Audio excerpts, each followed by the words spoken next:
Have you seen Superman 3? It's a wild ride. A rare successful failure. A movie that made money, but not nearly as much as the franchise had made before, or what was expected of a Superman movie. It was trashed by both fans and critics alike for shoehorning Richard Pryor into a Superman movie and for not having Gene Hackman as Lex Luthor. Nevertheless, the film was rushed through production, went through battles between producers and stars, before arriving in theaters with less than great buzz. So, what happens? Superman 3 totally flips the vibe from the first two movies and goes hard on goofy comedy. The opening scene is basically a live-action cartoon with a bunch of silly slapstick gags and chaos in Metropolis. Not exactly the epic superhero drama you might expect. Enter Gus Gorman, Richard Pryor's character. He's an out-of-work guy who accidentally discovers he's a computer whiz.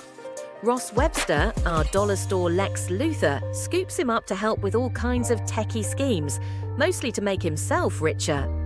Clark heads back to Smallville for a school reunion, runs into Lana Lang, and gets a little romance going. Lois is off on vacation, aka the producers basically benched her. Webster's schemes get weirder. There's weather satellite hacks, a plan to wreck the world's coffee supply, and eventually, a gigantic evil supercomputer is built in the middle of the Grand Canyon. Oh, and then there's the stuff with kryptonite. But Gus makes a mistake with the recipe, and instead of knocking Superman out, it turns him into an evil, grubby, kinda mean version of himself. Plot twist! There's this famous part where bad Superman straightens the Leaning Tower of Pisa and blows out the Olympic flame, just to be a jerk. The big highlight? Superman's inner good and bad sides duke it out in a junkyard. Yes, we get Christopher Reeve fighting himself, still pretty memorable. And in the finale, the supercomputer goes full Skynet. Even turns Vera Webster into a freaky cyborg that scared the pants off 80s kids. Superman wins, obviously, by dumping acid on it.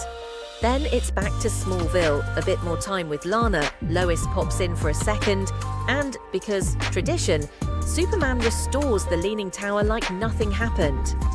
Behind the curtain stuff, Richard Lester took full charge as the director after Richard Donner was booted during Superman 2. Lester loved his slapstick, so the movie's way more silly than superhero epic. Richard Pryor got the part after raving, on national TV, about how much he loved Superman.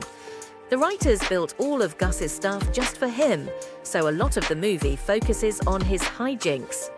Margot Kidder wasn't shy about calling out the producers after Superman 2. Result: Lois Lane barely shows up in this one. Gene Hackman, Lex Luthor, didn't come back. Robert Vaughn's Ross Webster is basically Lex with no slimy charm. The music?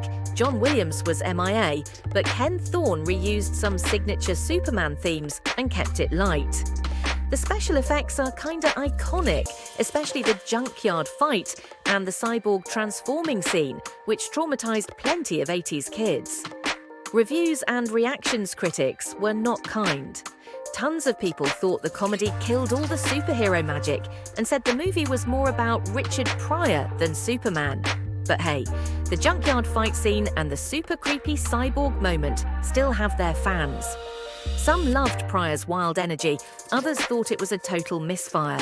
It made its money back, but compared to the original Superman, $300 million, and the sequel, $190 million, it was kind of a letdown, lasting impact.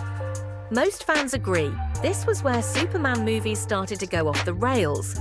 The silly tone pretty much wrecked the franchise's rep for a while. Even Reeve called it his least favorite Superman movie, and you can kinda see why.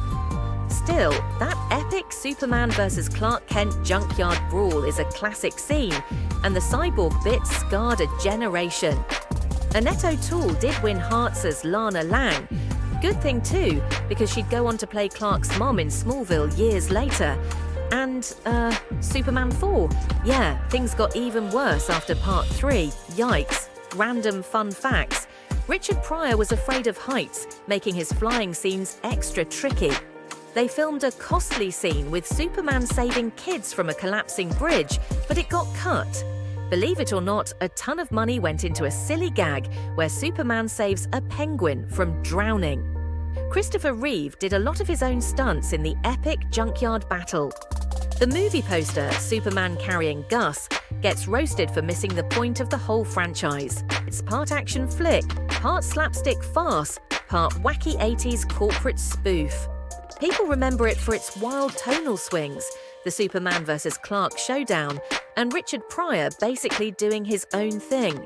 Plus, a few truly spooky moments that stuck with everyone who saw it as a kid. Did you sit through Superman 3 back in the day? Drop your thoughts in the comments and subscribe to Movies of the 80s for more blasts from the past.